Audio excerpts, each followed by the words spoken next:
So you're running for U.S. Senate in the state of Minnesota.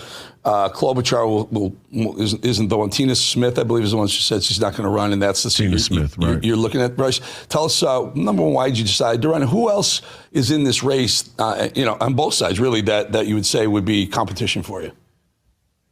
Well, I ran against Amy Klobuchar in 2024, and we gained about 5 or 6 points. She's one of the most well-funded Democrats in the entire country, also one of the most radical.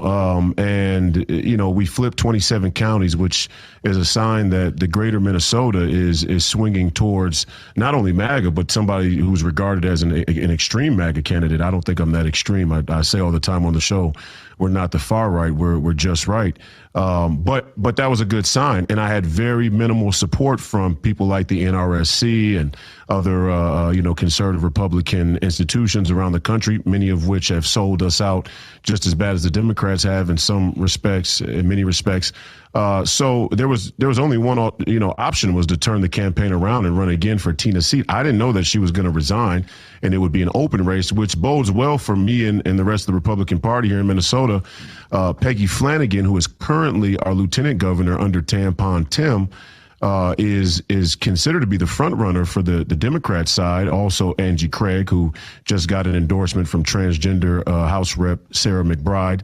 I don't even know what his real name is, but so there's going to be a primary. There's going to be a primary on the Democrat side, and the internal polls from Peggy Flanagan's campaign say that the generic Republican is only 2 points behind in their projections. So Minnesota officially a swing state by the Democrats' own measure, and we're in a great position to do something special. Let's point that out as a very important comment you just made there. The generic GOP candidate is only 2 points behind whoever Peggy Flanagan or Mr. McBride or Mrs. whatever the heck they are.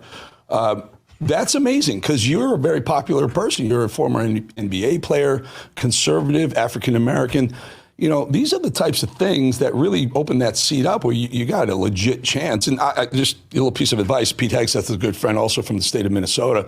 Might not be a bad idea to grab an endorsement from him real quick, if you know what I'm talking about. And if you need to, if you need to call him, I got his cell phone. No, I used to work with him for a dozen years at Fox. But this is great. This is really, really important that you could, because Minnesota, honestly, man, from doing this a long time, has just slid into the abyss. You have Ilhan Omar, you got that lunatic that was running for mayor.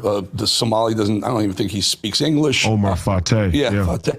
And the Tampon Tim, as you point out, it's become everything that progressive liberals represent.